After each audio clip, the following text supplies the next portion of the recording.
Olá, meus amigos, tudo bem com vocês? Meu nome é Eduardo e vou falar sobre atualidades com vocês, tudo bem? Lembrando que esse é um curso que o Ejuf preparou para vocês e eu também preparei com carinho. E eu vou passar para vocês os principais assuntos de 2021, tá bom? Lembrando que essas provas que vocês vão prestar e essa prova específica que vocês vão prestar, atualidades ou temas ligados a temas atuais, né, questões ligadas a temas atuais, elas sempre vão ser muito factuais, tá? Vão ser muito factuais. Então eu vou passar para vocês aqui uma questão factual. Lembrando que para o melhor aproveitamento do seu curso, sempre é bom você tem que estar atualizado, tá? Existem alguns programas, tá, na Play Store. Antigamente tinha eles mudam o nome de vez em quando, mas chama Fast News. Fast News eu uso bastante, como eu trabalho com bastante atualidade, eu acordo, dou uma olhada nas principais notícias do dia. Fast News. Ou você ficar conectado com os seus principais telejornais, porque os telejornais, eles dão bastante notícia factual, eles têm algumas análises, mas eles dão bastante notícia factual. Ou alguns portais, tá bom? Escolha o melhor portal que você goste, que você tenha mais afinidade, e procure olhar os fatos, tá? Obviamente que nós estamos no ano de 2021, com reflexo de 2020. O grande tema é a Covid, né? É a Covid-19. Então, obviamente que a Covid-19 é bom você dar uma olhada, dar uma olhada na evolução. Nós não vamos falar toda a evolução, nós vamos perpassar aqui pela Covid-19, tá? Mas nós vamos colocar alguns fatos. Por quê? Muitas dessas provas, elas têm pegadinhas. E às vezes, eles sabendo que você está estudando o Covid-19, eles vão colocar vários outros temas também, para saber se você está antenado ou não, tá bom? Então, a primeira grande dica, esteja antenado, tá? Dê uma olhada factualmente. E aqui, eu vou tratar de temas factuais, com algumas análises, tá? A gente sabe que nas provas não vão cair análises, mas eu vou tentar te situar um pouquinho do debate em torno daquilo que está sendo pedido. Tudo bem? Então vamos começar? Bom, gente, para começar falando em pandemia, nós vamos começar a falar assim, mês de janeiro, fevereiro, março, abril, maio, junho, assim vai, tudo bem? Até agora, perto de agosto, quando nós vamos falar algumas coisinhas. No começo do ano, gestão do Brasil na pandemia avaliada como a pior do mundo. Então eu estou pegando aqui para fazer para vocês esses slides e essa aula, baseado basicamente, lógico, né? Baseado em algumas agências de notícia, tá? Então eu pego algumas notícias da Deutsche Welle. Quem é Deutsche Welle? Deutsche Welle é uma agência de notícia alemã, tá? Então o que tem no Brasil e o que tem no mundo, eles passam para a União Europeia. Um pouco da Reuters, que é uma das maiores empresas de comunicação do mundo, que é britânica, a CNN também, e um pouquinho também dos jornais brasileiros, tá bom? Folha de São Paulo, Estado de São Paulo, e os periódicos, né? Isto é, Veja, a gente vai conversando sobre eles. Então eu passo a notícia e aquela linha fina, ou a linha fina ou o lead. O que é o lead? Geralmente é o primeiro parágrafo da notícia é o lead. Naquele primeiro parágrafo, você tem que entender basicamente o que é a notícia. Tá bom? Esse é o lead. Tá? Então eu estou passando a matéria, a manchete, e o lead, ou a linha fina, que também explica um pouquinho daquilo. Então vamos lá. Primeiro que nós vamos colocando dia 28/1, gestão do Brasil na pandemia avaliada como a pior do mundo. Não estou fazendo julgamento de valor político, tá? Estou dizendo que o instituto chamado Lowy avaliou que o Brasil, entre 98 países, ocupou a 55ª posição, tá? Então aí quem vai avaliar isso não sou eu, é você, tá? O fato é, a gestão do Brasil na pandemia é avaliada como a pior do mundo. Basta depois saber se você concorda ou não, mas é um fato, tá? Que agências ou institutos ou ONGs internacionais estavam de olho no Brasil e muitas avaliaram o Brasil como uma das pedras. Nós estamos chegando praticamente a 600 mil mortos, né? O que não é o que é, sem dúvida nenhuma, uma das piores administrações em termos de gestão de pandemia, tá? Outros países também, como Estados Unidos, foram muito pior, né?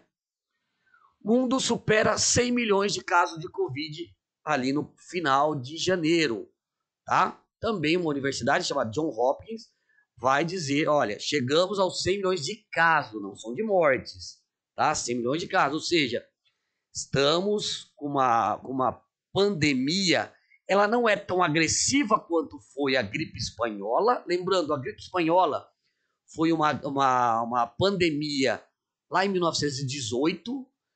Ali nós tínhamos o caso da Primeira Guerra Mundial junto, né? Uma grande catástrofe junto, né? Com a era da catástrofe, estava junto, né? Que matou muito mais pessoas. Mas essa Covid-19 ela também trouxe muita problemática, porque o mercado internacional, o fluxo de pessoas entre países é muito maior, tá? E a gente só não foi pior que a gripe espanhola, porque nós também temos a história para mostrar que a gripe espanhola ela foi imbuída de muito negacionismo. Na época não tinham a velocidade da vacina como nós temos hoje, na época tinham muito menos canais de informação, tá? Mas a gripe espanhola ela foi muito mais agressiva. Assim como a peste negra também na Europa, lá no século XIV, que matou praticamente 1/3 da Europa, tá? Tratado de proibição de armas nucleares entra em vigor. Isso aí a gente tem desde o final da Guerra Fria. São tratados e tratados que vêm colocando as principais potências nucleares para frear um pouquinho a proliferação de armas nucleares, tá? Lembrando, quais são os países que têm armas nucleares? Então, Rússia, China, Estados Unidos, Grã-Bretanha, França, Paquistão, Índia, Israel, Coreia do Norte, tá? Com alguns países que tentam chegar a desenvolver armas nucleares, que é o caso do Irã, mas o Irã recebeu alguns embargos econômicos e eles tiveram que dar uma paralisada no seu projeto nuclear. Então, é mais uma ratificação, né? 51 países dizendo, olha, não vamos proliferar mais. Os Estados Unidos e a Rússia, cada uma delas tem em torno de 7 mil ogivas nucleares, que a gente sabe, tá? Então, a tendência é não aumentar o número de armas nucleares, tudo bem? Então, em janeiro, existiu um tratado de proibição de proliferação de armas nucleares, tudo bem? Isso é um tratado firmado na ONU. Se vão cumprir ou não, é outra história, tá bom? Esses tratados, eles desde o final da Guerra Fria, eles são ratificados, né? Em janeiro também nós temos a posse de Joe Biden, o 46º presidente norte-americano e o mais velho a assumir o poder. Ele se elegeu pelo Partido Democrata, né? Derrotando o republicano Donald Trump. Aquela velha história, né, de fraudes e na demora para sair o resultado, porque as urnas elas vêm os votos vêm pelo correio, muitos votos vêm por urnas, né? E o Biden foi eleito com uma plataforma clara. A primeira grande plataforma que vem com a vice dele, Kamala Harris, que é bem mais progressista, é negra, né? Ele vem com uma proposta de combate aos malfeitos do meio ambiente, ou seja, uma propositura quanto ao meio ambiente, né? E também auxiliar o país no combate à pandemia. Esse foi um dos temas que levaram Trump à derrota. O que levou Trump à derrota? Vários fatores, mas o mais importante deles foi a péssima gestão de Trump na pandemia, e que por aí, ao redor do mundo, tem derrubado governos por conta, não elegendo governos por conta da má gestão da pandemia, tá? E o Donald Trump, ele, como, né, o Bush pai, ele não foi reeleito. Como o Bush pai, ele não foi reeleito, né? Coisa rara. São raros os presidentes norte-americanos que não foram reeleitos, tá? Então a tendência, a busca do Biden são duas grandes propostas: a ambiental, né?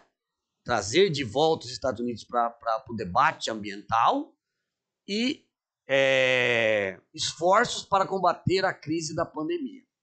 Além de tudo, né? Nós vamos falar um pouquinho. Será que vamos ter uma nova Guerra Fria entre China e Estados Unidos? Parece que essa Guerra Fria ela vai se desenvolver no campo econômico, né? Alguns artigos vão para esse lado, tá bom? Falando em China, olha lá, a China cresceu 2,3% em 2020, o Brasil decaiu mais de 4%, né? Mas isso não faz parte de uma teoria da conspiração, como alguns vão dizer, olha só, a China desenvolveu o vírus e agora eles crescem. Não, a China sempre veio, desde lá de Deng Xiaoping, nos anos 70, ele vem com um crescimento exponencial, quando a China se abre para o mundo e começa um grande crescimento nos anos 90, nos anos 2000, né? Então a China vinha crescendo 7, 8, 9, depois cresceu 5, 4, e crescer 2,3% é até um número bem razoável para a economia chinesa. Eles fizeram um lockdown muito rigoroso, né, na pandemia, combater porque é um sistema fechado, né? A gente também não tem acesso a todos os dados, mas eles fizeram um controle muito maior, porque é um sistema comunista fechado, eles colocam um decreto e todo mundo tem que participar, né? Não tem escolha. Eles fizeram, as notícias que nós temos é que eles fizeram lockdowns pela principais regiões, a principal região de Wuhan, principalmente, né? De onde sai o coronavírus, né? Da província de Wuhan, e eles conseguiram um crescimento de 2,3%. Vamos esperar o crescimento para 2021, que vai ser maior, certamente, tá? Ainda em janeiro, Anvisa aprova vacinas. E que vacinas são essas? As duas principais vacinas do primeiro semestre do Brasil. A Coronavac, que é uma cooperação entre o Instituto Butantan de São Paulo e o laboratório chinês Sinovac, e a AstraZeneca, da Universidade de Oxford, que vai ser distribuída pela Fiocruz.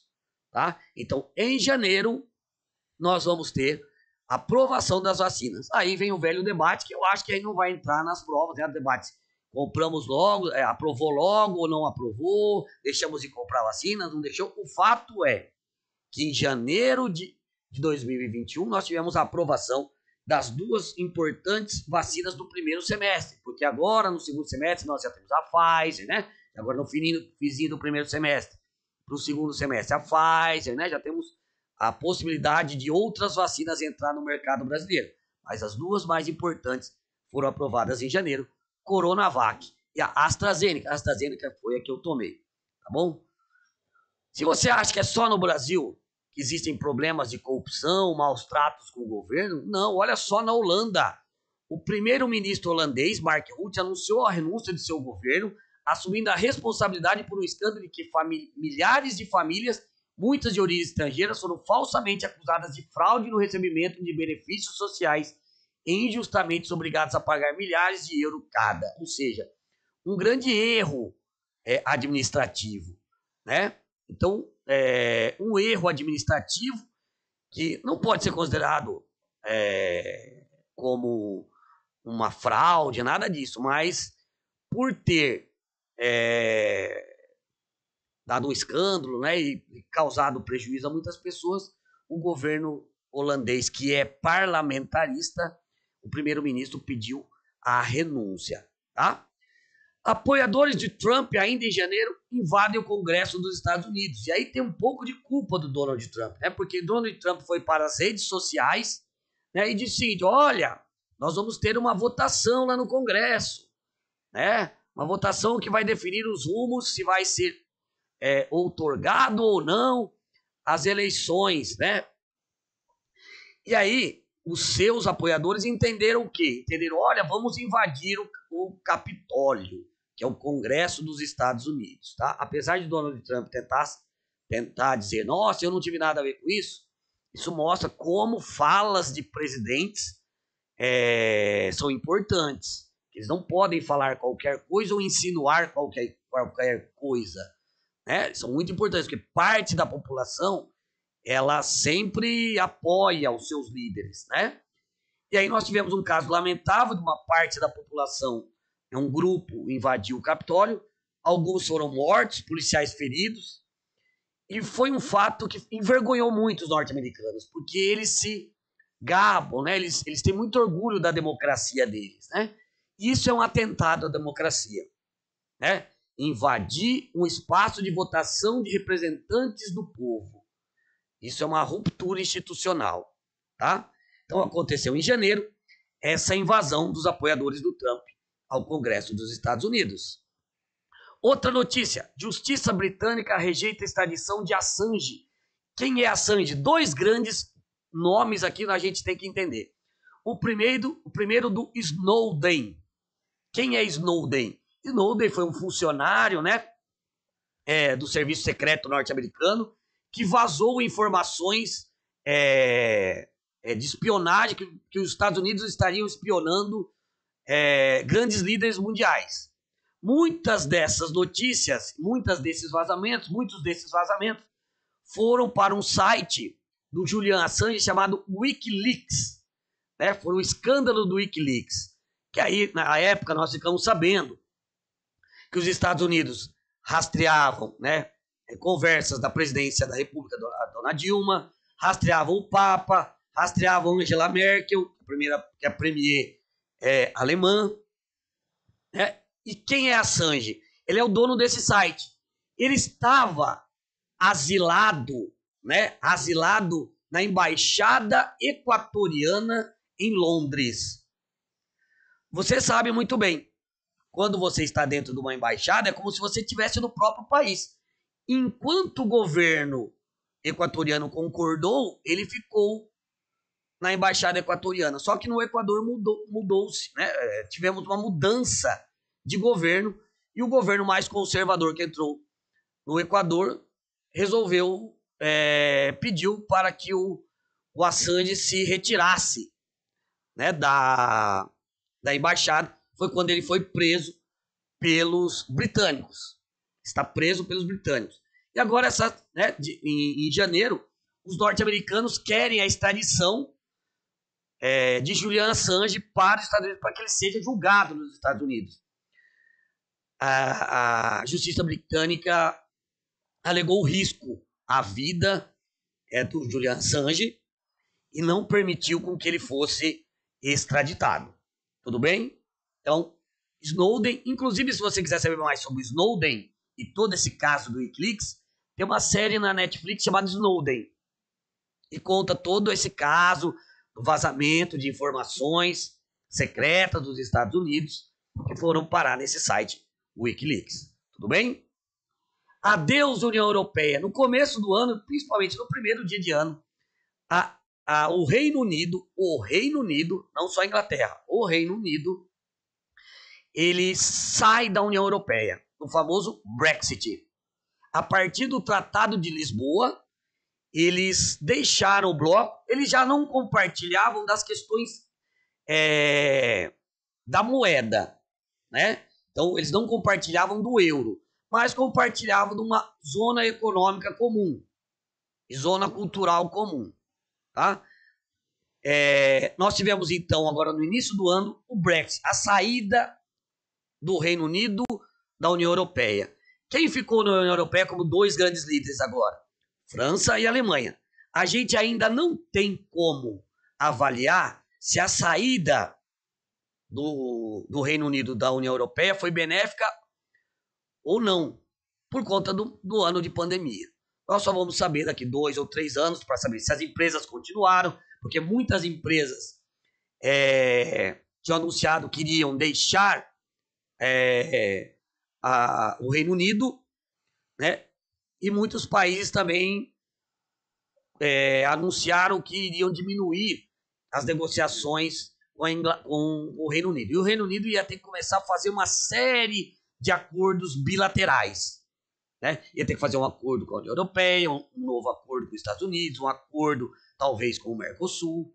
Então eles vão ter que começar do zero não, mas começar uma nova política diplomática e econômica, porque eles não fazem mais parte do bloco econômico europeu, tá bom?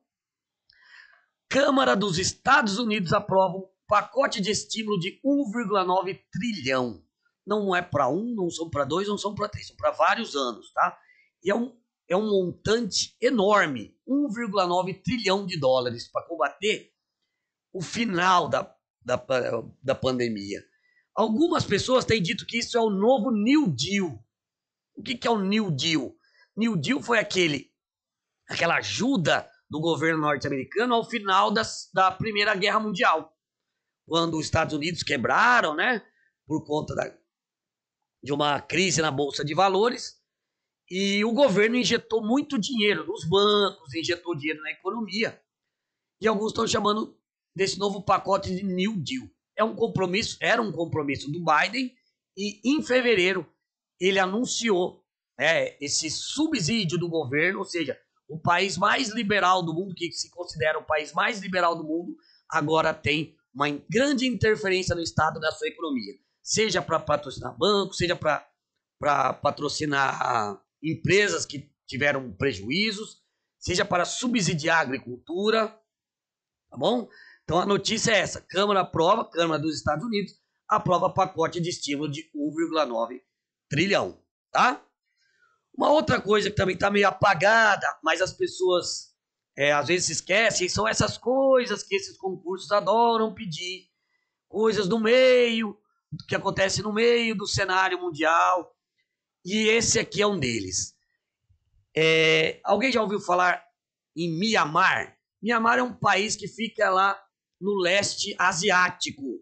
E o que ocorreu em Mianmar? Mianmar ocorreu um golpe militar. Tá? E com esse golpe militar começam os grandes protestos. Então o que pode cair numa prova? Qual país do mundo ocorreu um golpe militar em 2021? Tá?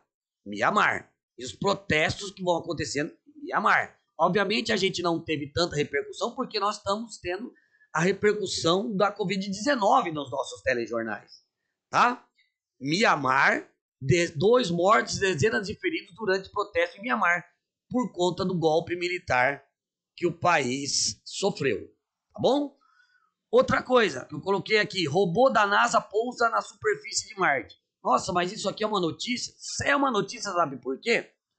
Porque agora nós estamos vendo não um grande investimento, voltando grandes investimentos na área espacial, coisa que a gente não via desde a Guerra Fria, os Estados Unidos e a União Soviética, e mais, não só a grande participação da NASA, que é o robô da NASA que pousa em Marte, né? Mas uma grande participação de setores privados também nessa corrida espacial, como a SpaceX. Tá? Então é uma mudança de paradigma. Não é mais só não são os estados nacionais que estão dentro desse jogo econômico, porque é econômico, né? Porque essas empresas, elas estão de olho no turismo espacial, tá? Elas estão de olho no turismo espacial. E Marte é um fetiche, né? Viajar para Marte. Tem várias séries que falam sobre isso. The Expanse, acho que é The Expanse da Prime Video, né? Se você assina Prime, tem uma série chamada Expanse, luta contra os marcianos. Sempre teve na história do cinema, né?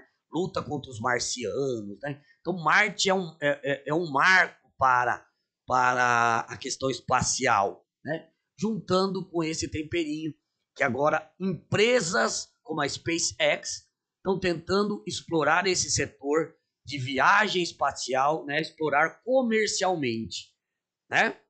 Estamos vendo os bilionários querendo dar a volta na Terra, né? Então está muito aquecido esse tipo de negócio, tá? Que vai virar um negócio. Não são mais só os estados nacionais, tá? Deputado bolsonarista preso, o Daniel Silveira, e é uma tendência que vai virar no Brasil, né? Até agora, nós estamos falando de agosto, o Supremo Tribunal Federal indiciando pessoas e personalidades que falam ou que atentam contra a democracia. Certo? Aí é um debate entre liberdade de expressão ou não, tá?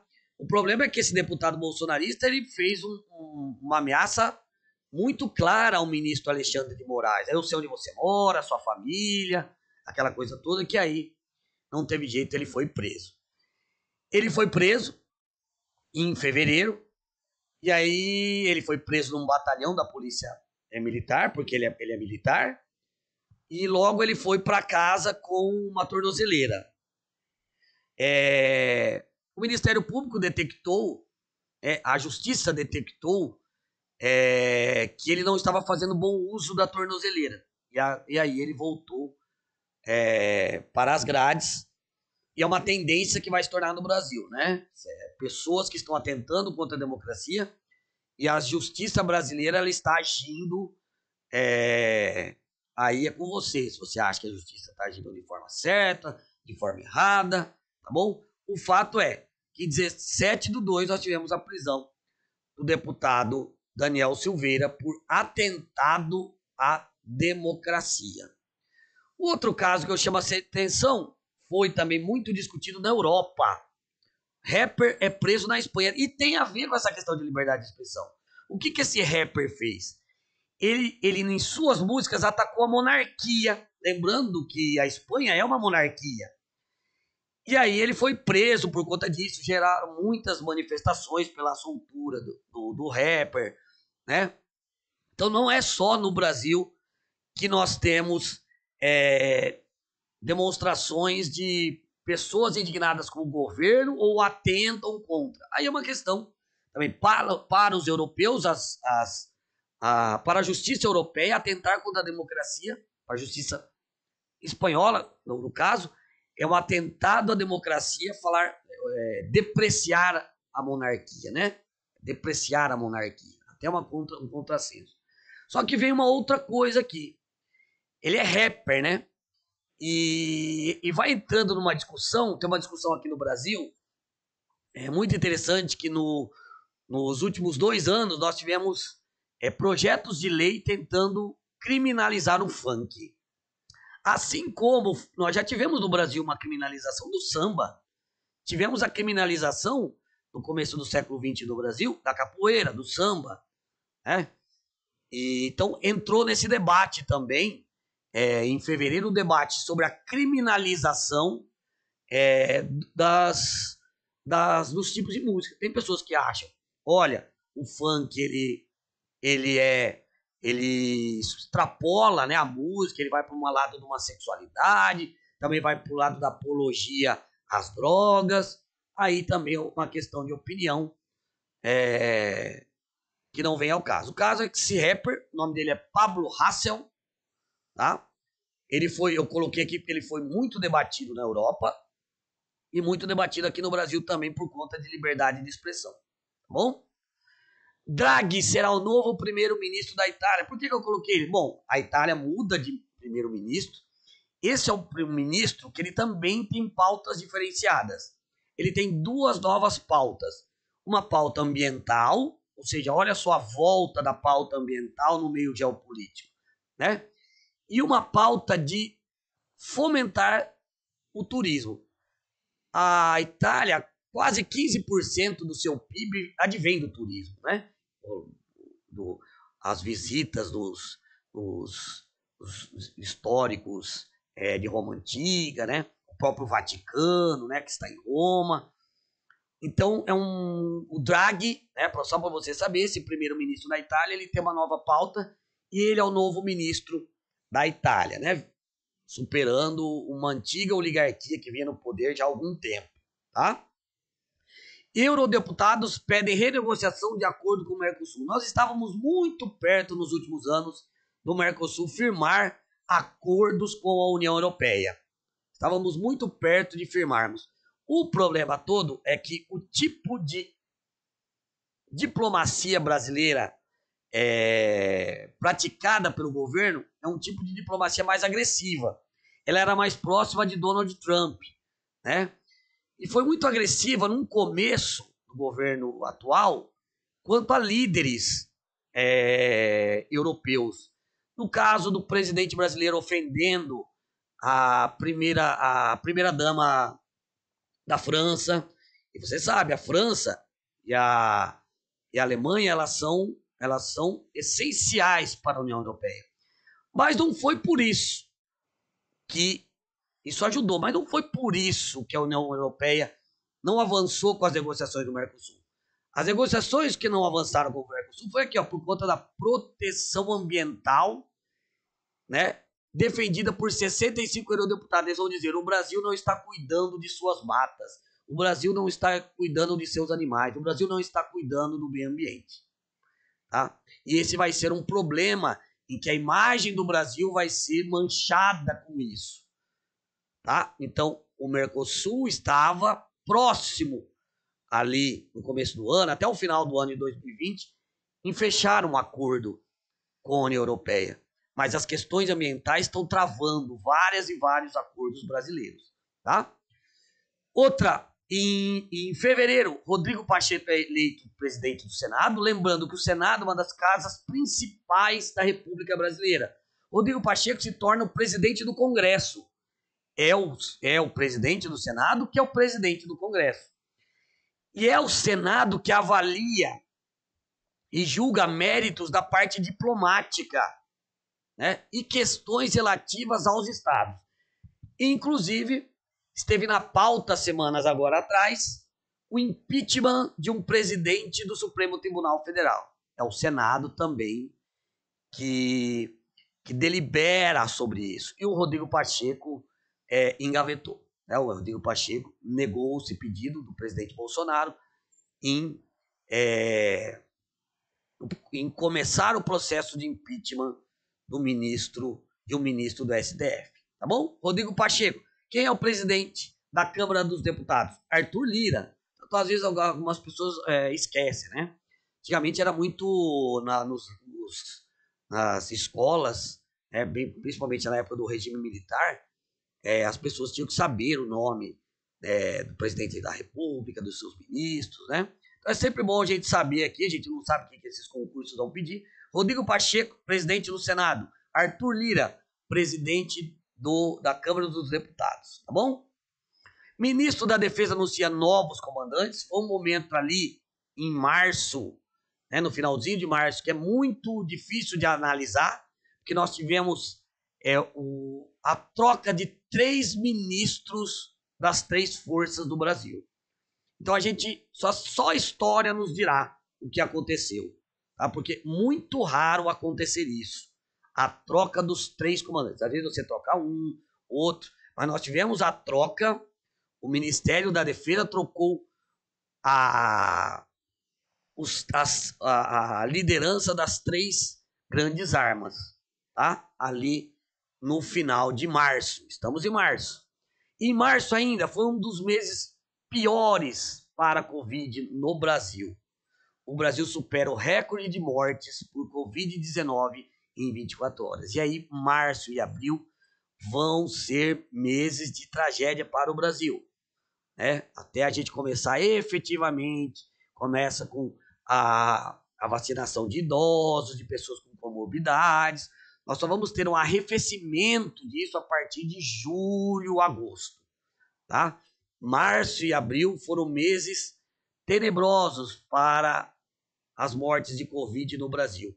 Chegamos à mortalidade de 146 pessoas por 100 mil habitantes. É um número muito.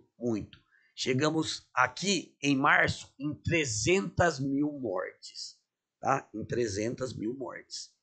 Segunda turma do STF declara Moro parcial ao condenar Lula. É difícil cair uma questão dessa, mas sempre é bom, né? A realidade, Lula, ele não é que ele não cometeu os crimes. Na realidade, o Supremo Tribunal Federal declarou que o processo tinha muitos vícios, né? Combinação, né, entre juiz e promotores, resolveu voltar o processo de Lula à estaca zero. Então não quer dizer que Lula foi absolvido. Quer dizer que Lula voltou a estaca zero dos seus processos e ele pode, né, ele tem os seus direitos políticos de volta. Até quando? Só a justiça dirá, e o andamento, né? Ele vai voltar agora para outra instância, vai ser julgado por outros juízes, e isso não quer dizer que futuramente ele possa ser condenado de novo, certo? Tribunal japonês decide a favor de casamento entre pessoas do mesmo sexo. A sociedade japonesa ela é muito tradicionalista, né? E ainda existe dentro do Japão ainda aquelas pessoas que estão ligadas ao passado tradicional e tem aquelas pessoas que estão ligadas à presença norte-americana e tudo que os norte-americanos levaram pós Segunda Guerra Mundial, né? Mas ainda a gente não vê essa modernidade, essa juventude ainda nas leis, né? Dentro das leis formais, o casamento entre pessoas do mesmo sexo ainda não é legalizado, mas já é um grande passo para a comunidade LGBTQ, tá? Um tribunal decide a favor do casamento entre pessoas do mesmo sexo no Japão, certo? Isso não quer dizer que vai se tornar praxe, porque isso ainda não virou lei. Mas tivemos as Olimpíadas do Japão e foi considerada por muitos a Olimpíada da Diversidade, onde nós tivemos, né, meninas mandando beijo para suas mulheres, meninos mandando beijo para seus namorados, inclusive um brasileiro do vôlei, o Douglas, ele foi muito seguido, né, muito famoso nas redes sociais, muitas pessoas se declarando homossexuais, dizem, né, que foi a Olimpíada foi a Olimpíada da Diversidade, e a próxima Olimpíada, que será em Paris, promete ser com temas com mais diversidade ainda. Tá? Então, o Japão, uma sociedade tradicionalíssima, né, também se rendendo na sua sociedade, mudando, né, alguns conceitos. Tá? Marcelo Queiroga é o novo ministro da Saúde, foi em março, nós já estamos no 4º ministro da Saúde. O primeiro, um político da base do governo Bolsonaro, o Luiz Henrique Mandetta. Depois assumiu o Taish. Taish era um tecnocrata, né, da área da saúde empresarial e se aventurou no setor público. Um mês depois ele pediu demissão, ou seja, Taish não é a mesma coisa, né? Trabalhar no setor particular é uma coisa, o setor público é outra. A democracia é cara e é difícil. Um país como o nosso, gerir o SUS, um dos maiores sistemas de saúde do mundo, não é fácil. Constituído a partir de 1988 da Constituição Cidadã. Tá? Depois passamos por um militar, especialista em logística, que era o Eduardo Pazuello, que sofreu muitas críticas, né? Na época da pandemia, mais aguda, onde ele estava no poder. E aí ele sai do poder e dá lugar ao médico, Marcelo Queiroga, que está levando a vacinação à frente. Né? Deu um salto a vacinação com Marcelo Queiroga. Tá? Não vou entrar em méritos se são bons, se são ruins. O fato é que nós estamos no 4º ministro da Saúde na época da pandemia. Certo? Se é bom ou ruim, fica para vocês, meus amigos, julgarem. Tá? O fato é, estamos no 4º ministro. Ex-presidente é presa na Bolívia, Jeanine Áñez. Quem é Jeanine Áñez? Era uma senadora. Em 2019, o presidente Evo Morales, que era ligado aos indígenas, ele renunciou por suspeitas de fraudes eleitorais. Só que a Jeanine Áñez, ela não tinha legitimidade nenhuma, porque ela era uma senadora. E ela se autoproclamou presidente e o Congresso aceitou. Só que ela é branca, loirinha, né? De olhos azuis. E não mostrava a diversidade do país, que ela 90% ela é indígena. Né? 90% ela é indígena. Né? E agora ela é presa. Ela sai da presidência, volta o grupo político de Evo Morales, no Peru, e ela é presa. E olha lá, né, o que tem no lead, né, que eu falei para vocês. Encontrada por policiais escondidas dentro de uma cama box. Que é melhor lugar para se esconder do que uma cama box. Tá? Ex-presidente da Bolívia é presa, tá? Por conspiração. Tá? Ou seja, ela era ilegítima, ela estava ilegítima no poder. Tá? Esse é o caso Floyd, muito importante, né, em 2020, que se arrasta por 2021. Ele foi morto, o Floyd foi morto na cidade de Minneapolis. Floyd, né, aquele que deu origem à grande passeata, né, Black Lives Matter, né, e ele ficou famoso com a frase, né, enquanto um policial branco o sufocava, né, o asfixiava, ele falava, I can't breathe, eu não consigo respirar, desculpa o meu inglês arcaico, I can't breathe, eu não consigo respirar. E essa frase gerou muita comoção, né? Eu não consigo respirar. E o movimento Black Lives Matter, vidas negras importam, ela se espalhou pelos Estados Unidos, primeiramente, né? Dentro dos esportistas, no basquete norte-americano, no futebol americano, depois se espalhou pelo resto do mundo. O próprio futebol, o mundo do futebol, tem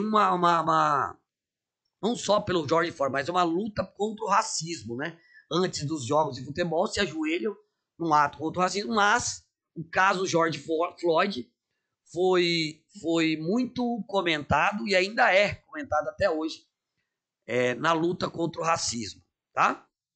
Encontro histórico no Iraque, o Papa Francisco e o Ayatollah Ali al-Sistani, tá? Que é um clérigo xiita. Gente, nós temos dois grandes grupos muçulmanos, né, islâmicos, xiitas e os sunitas. Você sabe a diferença entre xiitas e sunitas? São várias, tá? Mas eu vou dar o exemplo da fonte, tá? Do começo dessa briga. Os xiitas reivindicavam que somente poderiam ser líderes islâmicos aqueles que fossem da família de Maomé. Portanto, eles são mais radicais nesse sentido, mais fundamentalistas nesse sentido. E os sunitas? Não. Olha, para ser um líder islâmico, não precisa ser necessariamente da família de Maomé. E eles também seguem um livro de orações chamado Sunna. Um dos países xiitas mais importantes do mundo, que ele é xiita, é o Irã. E o Irã patrocina grupos xiitas no mundo. Inclusive, um dos inimigos do Irã é o Estado Islâmico, que a maioria é sunita. Tá? Olha só, então, como chama esse encontro entre duas grandes lideranças religiosas? Chama-se encontro ecumênico. Então, encontro ecumênico entre o Papa Francisco e o Ayatollah al-Sistani em março, tá? PIB do Brasil despenca 4,1% no ano da pandemia. Enquanto a China cresce 2,3%, o Brasil caiu 4,1%. E agora, nesse ano, a projeção é que o Brasil cresça 5%. Tá? É uma, de certa forma, retomada. Tá? É uma, de certa forma, retomada. Uma retomada um pouco mais tímida, mas é uma retomada. Mas a notícia é que saiu os números do Brasil em março e indicaram que em 2020 nós tivemos uma queda no PIB de 4,1%. É notório, né? O PIB caiu 4,1% do país em 2020. Mas esse dado só foi divulgado em 2021, tá? Tribunal aprova por unanimidade impeachment de Witzel. Quem era Witzel? O ex-governador do Rio de Janeiro. E por que ele foi impeachmentado, impedido? Ele foi impedido por suspeitas, né? E aí a polícia achou graves indícios de desvio na saúde. Gente, corrupção já é uma coisa horrorosa. Corrupção na saúde, então, deveria ser um dobro, né? Desviar da saúde de pessoas que sofrem no Brasil. O Witzel, ele era um ex-aliado do Bolsonaro, e aí depois ele se coloca como um grande adversário de Bolsonaro, e ele perde o cargo no Rio de Janeiro. Ficou breve, né? Ficou 2 anos e meio praticamente no governo, tá? Senado, em abril, instala a CPI da pandemia. A CPI da pandemia, que está até hoje, né? Ela teve uma prorrogação. Qual é a trajetória dessa CPI? Então, ela começa em abril. Primeiro, ela é configurada para investigar os casos exclusivos de Manaus. A falta de oxigênio em Manaus, as escolhas que os governantes fizeram em Manaus, que ocasionou muitas mortes em pouco tempo. Depois ela passa a investigar o caso do descaso, né, em Manaus, o caso da vacinação de rebanho, da imunização de rebanho. Depois ela passa para a segunda parte, investigando os negacionistas, né? Os negacionistas. E depois ela vê indícios da compra de vacinas, além daqueles e-mails da Pfizer mandando para o Ministério da Saúde não sendo respondido, o que indicaria que o Ministério da Saúde não estava a fim de negociar no final do ano vacina. É bem polêmica a CPI, para muitos é um circo, para outros ela é imprescindível, aí é com você. O fato é que foi em abril que se instalou a CPI da Covid.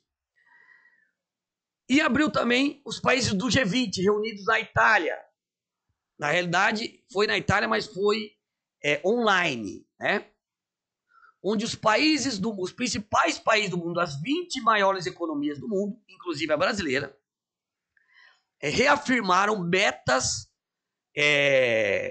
ambientais para os próximos anos, para 2030, para 2050, tá? São regras ou são intenções de países em diminuir o CO2, diminuir o desmatamento, contribuir com o meio ambiente, tá? A China foi uma das mais aplaudidas, né, com uma significativa promessa de diminuição de CO2, né? A União Europeia também. E o Brasil prometeu com o presidente Jair Bolsonaro acabar com o desmatamento ilegal até 2030. Então, mesmo que ele não esteja no poder, o fato é que o Brasil se comprometeu até 2030. Mas ele foi também, uma segunda parte da sua fala, foi pedir dinheiro aos países pela justa remuneração dos serviços prestados do Brasil em relação ao meio ambiente. Aí é com vocês, se você acha certo ou não. O fato é que países renovam o compromisso com o meio ambiente na cúpula dos líderes e o Brasil se comprometeu a acabar com o desmatamento ilegal, na figura do presidente da República, até 2030. Não sei, é uma intenção, é uma carta de intenção, tá? Que todos os principais países do G20 fizeram, tá? Inclusive Estados Unidos, com o Biden, e China, que eram países tradicionalmente que não se comprometiam, né, com agendas ambientais, tá?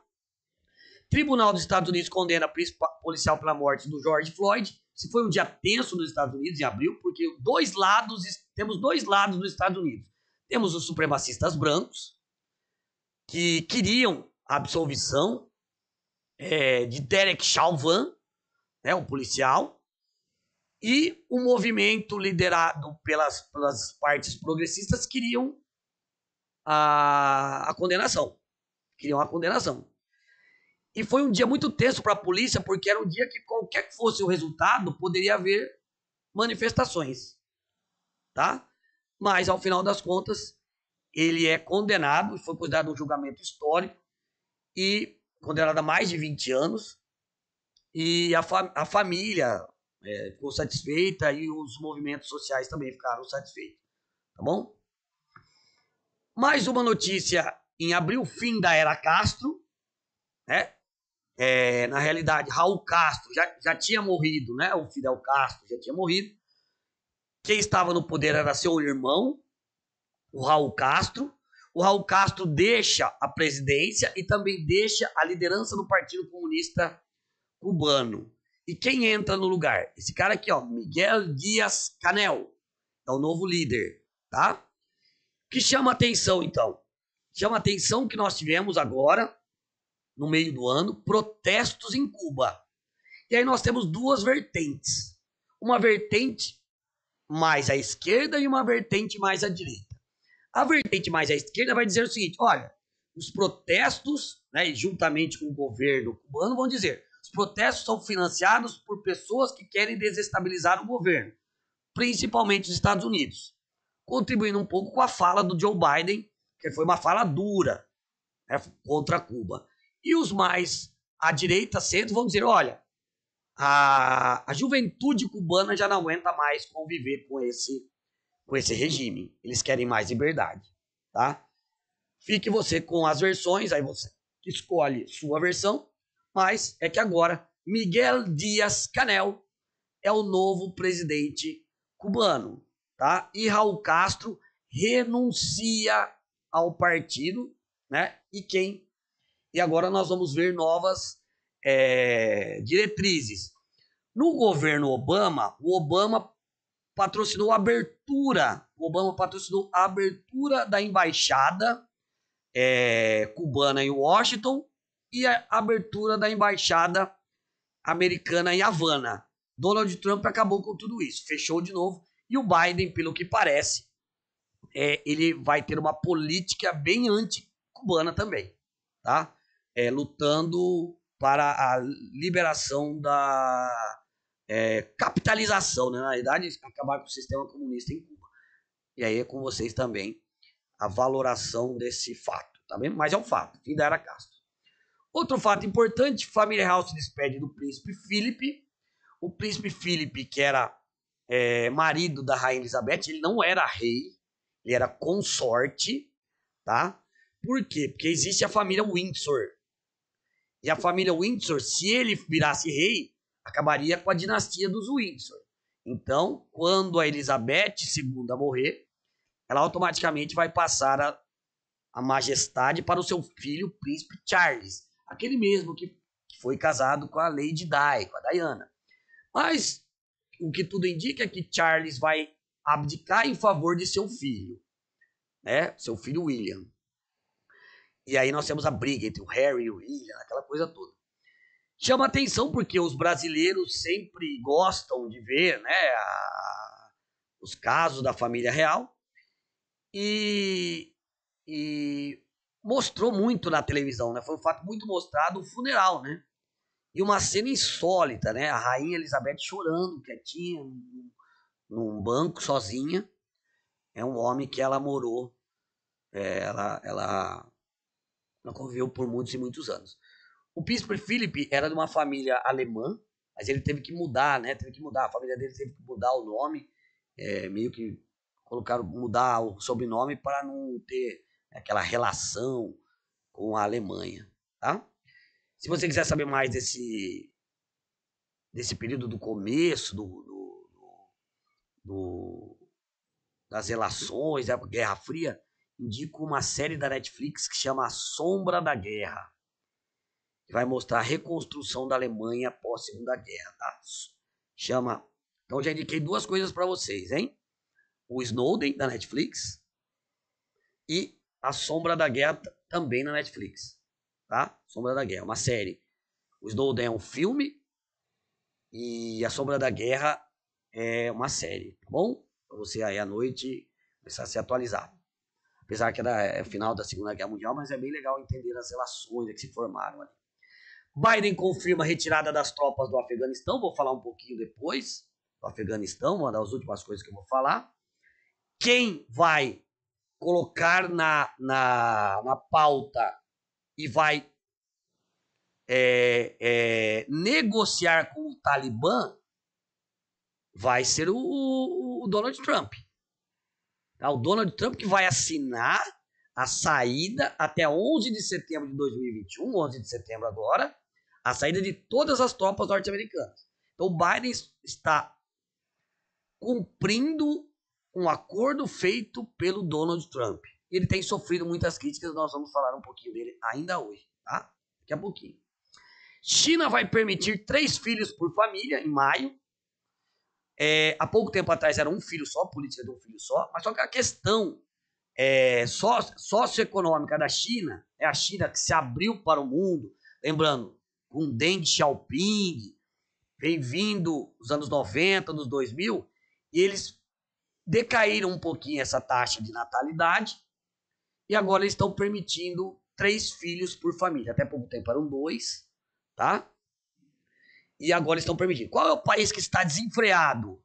O país que está desenfreado, está tendo uma taxa de natalidade muito alta, é a Índia, que não tem uma política como essa. Então a Índia, provavelmente nos próximos 20 ou 30 anos, será o país com mais pessoas, a maior população mundial, tá?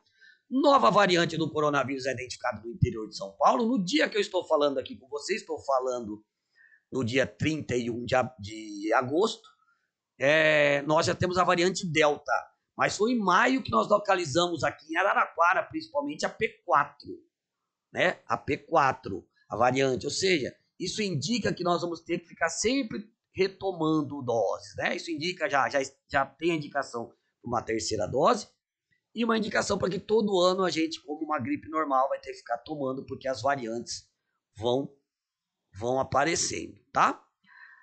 Também em maio nós tivemos um bombardeio de Israel no sistema de túneis do Hamas, lembrando que o Hamas ele substituiu o Al-Fatah na Autoridade Palestina. E lembrando também que em 1948 a ONU determinou que se fundassem 2 países. Que países eram esses? Israel e a Palestina. Mas sob interferência de Estados Unidos e Inglaterra, o Estado palestino não foi criado e até hoje eles são liderados por uma autoridade palestina. E essa autoridade palestina é liderada pelo Hamas, um grupo considerado pelos ocidentais como um grupo terrorista. E esse grupo, Hamas, bombardeou cidades, tentou bombardear cidades, bombardeou, né? Mandou mísseis, principalmente na capital israelense, a capital israelense que é Tel Aviv. E aí nós vimos aquele espetáculo, né? Daquele muro israelense formado por mísseis que abatiam os mísseis do Hamas. Né? Procurem na internet depois para você dar uma olhadinha. Desculpa. O caso do sistema antimísseis de Israel. Então nós tivemos mais uma vez um conflito esse ano de 2021 entre israelenses e palestinos. Os palestinos estão cada vez perdendo mais suas terras. Eles têm ficado agora com um pedacinho na faixa de Gaza e pedaços da Cisjordânia. Tá? Isso aí também é muito importante. Então, esse ano nós tivemos bombardeiros. Rio de Janeiro tem a operação policial mais letal de sua história. E aí entra um debate, aqui em maio, entra um debate de que polícia queremos. O mundo inteiro está debatendo suas polícias. Lá nos Estados Unidos, por conta do caso Floyd. E aqui no Brasil, nós estamos tendo também um debate sobre que polícia queremos. A polícia matou no Jacarezinho 25 pessoas. Então, para os direitos humanos e para uma boa comunidade internacional, isso foi uma operação desastrosa. Tá? Assim como nós tivemos uma outra operação, que muitos consideram desastrosa também, a questão do Lázaro. Né? Por quê? Uma operação policial bem sucedida são operações que têm pessoas presas. Então, muitos lugares, nos Estados Unidos principalmente, estão tentando modificar suas polícias, trazendo uma polícia mais humanizada. Mas é difícil no Brasil, né? Principalmente no Rio de Janeiro, uma polícia onde se mata muito, mas também morre-se muito policial. É um problema estrutural brasileiro que une não só a criminalidade, mas índices sociais. Nós temos que debater isso aí mais profundamente. O fato é que nós queremos passar para vocês. Em maio, nós tivemos a operação no Jacarezinho, uma operação que deixou 25 mortos. Para a polícia, esses 25 mortos faziam parte de crime organizado. Né? Aí fica com vocês o julgamento. O fato é esse, tá, que eu estou passando para vocês. O Brasil é citado na ONU por risco de genocídio de indígenas. Gente, para quem gosta de vestibular, há uma grande probabilidade desse tema indígena cair nas principais provas do Brasil. Então, não só para concurso, mas para vestibulares também. Né? O Conselho de Direitos Humanos da ONU tem chamado a atenção. Inclusive, se você quiser dar uma olhadinha na internet, tem uma matéria do Fantástico, né? Onde o Fantástico ele se estabelece numa tribo indígena e aqueles madeireiros ilegais e donos de garimpos ficam passando e atirando perto das tribos indígenas, né? E essa semana que eu estou falando com vocês está marcada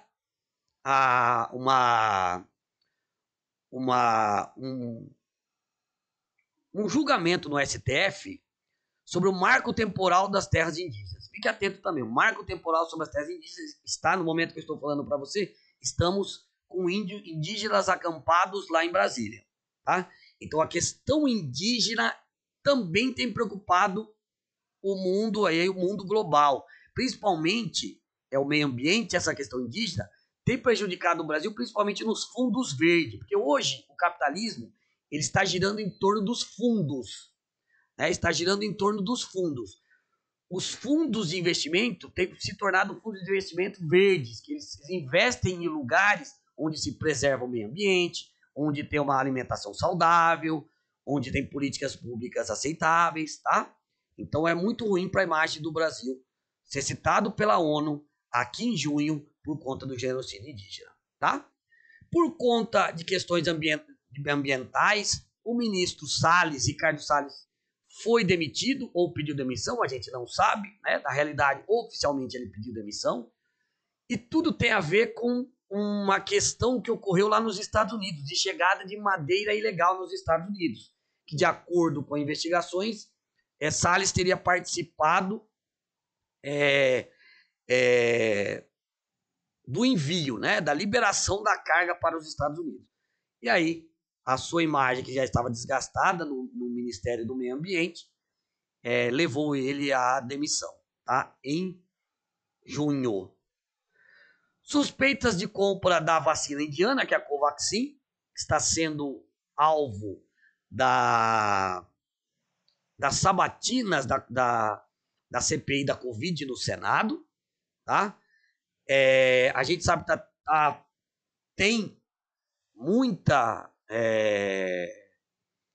tem muito indício de fraude em torno das vacinas, e esse é mais um caso. Então, em junho, nós temos a Precisa Medicamentos, assim como a Bharat Biotech, como centro do debate das compras das vacinas. A vacina indiana, ela não tem registro na Anvisa, e mesmo assim, algumas pessoas tentavam intermediar essa vacina com o governo federal. Infelizmente, em junho, o Brasil ultrapassa 500 mil mortes. Agora, em agosto, nós estamos beirando já os 600 mil. Perdendo apenas para os Estados Unidos. E aí é com vocês avaliarem, né? Então, se o Brasil tem uma boa ou má gestão. O fato é que em junho, quando chegamos a 500 mil? Em junho. Tá? Em junho, chegamos a 500 mil dos casos da Covid-19. Tá bom? Cabe a você julgar se o governo fez um bom trabalho, se não, se acelerou a vacina, se não. Eu estou falando sobre o caso. Tá? ONU reelege Antônio Guterres para o maior cargo diplomático do mundo. Qual é o maior cargo diplomático do mundo? Ser secretário-geral da ONU. Né? Ele hoje, o secretário-geral da ONU é um português chamado Antônio Guterres. Os portugueses têm muita admiração por ele, né?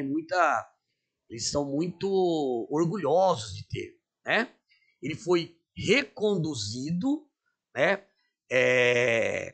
A partir de 2022 e vai para o seu segundo mandato. Lembrando que antes dele nós tínhamos um sul-coreano, antes um sul-africano, ou seja, é uma secretaria muito importante em termos geopolíticos, tá? Antônio Guterres é o nome dele e ele é um português, secretário-geral da ONU. Tá? Às vezes pode cair uma coisa dessa, hein? Fim da era Netanyahu. O Netanyahu, que era líder do grupo político mais importante de Israel, chamado Likud, e ele foi derrotado por uma coalizão de partidos, uma coalizão de forças. Essas forças, curiosamente, elas são formadas por pessoas mais progressistas e mais à direita ainda que Netanyahu, que já é um homem da direita israelense. Netanyahu era muito próximo de Donald Trump, também próximo de Jair Bolsonaro, e agora nós temos o fim dessa era de 12 anos do poder do Netanyahu, e uma coligação de partidos, de grupos políticos. A gente não sabe. Vai durar algum tempo para a gente saber. O fato é que você tem que saber para a sua prova. Netanyahu deixa o poder, o membro do partido, o principal partido, que é o Likud, deixa o poder em junho, tá? Uma outra notícia, são essas notícias que dificultam acordos como aquele que eu falei do Mercosul no Brasil. Em 11/6, uma ONG chamada MAP Biomas Alerta vai dizer que no Brasil o desmatamento saltou 14% em 2020. Tá? Aí você pode falar, mas essas ONGs... só que essas ONGs elas influenciam governos internacionais. Essas ONGs elas têm dinheiro internacional nelas, contido nelas. Então essas ONGs muito criticadas por alguns no Brasil, elas têm muita voz no cenário internacional e no cenário de investimento. Então, olha lá, desmatamento salta em 14% de acordo com o levantamento do MAP Biomas Alerta, tá? Em junho. E é notório, tá? Todos os institutos de pesquisa e todas as pesquisas sérias do Brasil indicam o aumento do desmatamento, tá? G7 fecha acordo sobre imposto mínimo, e isso aqui é uma coisa legal. Imposto mínimo sobre empresas, principalmente de tecnologia, tá? Até os anos 2000, 2010, havia muito subsídio para empresas de tecnologia. Porque, olha, a tecnologia vai ser o futuro, tem que investir em tecnologia. Agora eles perceberam, existe até uma bolsa de valores nos Estados Unidos, chama Nasdaq, perceberam que essas empresas de tecnologia, elas ganham muito dinheiro, principalmente as do Vale do Silício, ali na Califórnia. Então, muitos países falam o seguinte, olha, agora chegou o momento de vocês, indústria da tecnologia, pagarem um pouco mais de impostos, tá? Principalmente, tá? Mudanças que tem aí no G7, tá? Pedro Castillo toma posse como novo presidente do Peru. Ele derrotou a filha do ex-ditador Alberto Fujimori, que era de direita.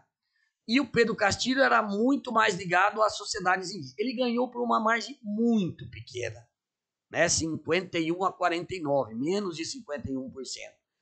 Foi uma eleição apertada, isso mostra como anda o mundo, O mundo anda muito dividido, Não só o Brasil, o mundo anda muito dividido. E é o novo presidente que promete também fazer uma nova Constituição e combater a corrupção, que é muito pesada também no Peru. Então, o novo presidente do Peru, e a gente percebe a América Latina mudando de ares. Então, ainda não sabemos do Brasil, mas mudou de ares na Bolívia, mudou de ares do Peru, mudou de ares na Argentina. Tá? Não mudou na Venezuela. E o Brasil, a gente não sabe, que as eleições ainda faltam um ano, e um ano para a política é muita coisa, tá? Pandemia agrava a fome no mundo, tá? Isso já é bem claro, Isso é uma notícia que sai em julho. E aí eu chamo a atenção para vocês analisarem e darem uma analisada, fica de tarefinha para vocês darem uma analisada, nos 4 níveis de insegurança alimentar, nos conceitos de insegurança alimentar. Tá? Se você quiser para o vestibular, uma outra coisa, essas coisas são mais importantes. Aqui, no caso nosso, a pandemia agrava a fome no mundo, é o que diz a Organização das Nações Unidas para a Alimentação e Agricultura. Tá? Se você quiser saber mais, entre em algum site, alguma coisa, para saber sobre insegurança alimentar. São 4 níveis de insegurança alimentar, desde aquela pessoa que está passando fome mesmo, ou aquela pessoa que não sabe que vai comer amanhã, que só tem comida para hoje, tá?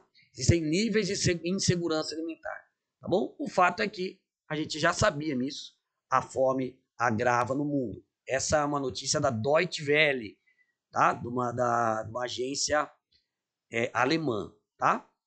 Charlottesville remove estátua que inspirou ato extremista. O que é isso? Robert Lee, esse que está no cavalo, você está vendo aí, ele era representante dos confederados. Na Guerra Civil Norte-Americana, nós tínhamos 2 grupos. Os unionistas, que defendiam valores do norte, como trabalho livre, né, como melhorar o mercado interno, e o sul dos Estados Unidos, que eram escravistas, latifundiários, agroexportadores, e o Robert Lee era um confederado, portanto, visto por muitos como racistas.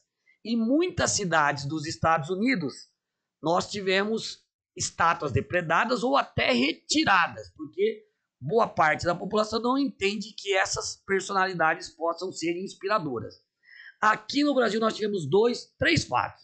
O primeiro fato, a pichação do Monumento dos Bandeirantes, aquele monumento que fica em frente ao Parque do Ibirapuera, em São Paulo, tá? Que é o Monumento aos Bandeirantes. O segundo fato, a queima da estátua do Borba Gato, que foi um bandeirante paulista. E, recentemente, a queima da imagem de Pedro Álvares Cabral no Rio. Tá? Então, ou seja, isso é uma coisa mundial, essa contestação de valores. Aí alguns vão dizer, você deixaria uma estátua, os alemães deixariam uma estátua do Hitler em Berlim? Ou aquela imagem serve para a gente refletir sobre a história? São esses atos que a gente está dizendo. Então, em julho aconteceu isso e em julho para agosto nós temos esses casos, né, da pichação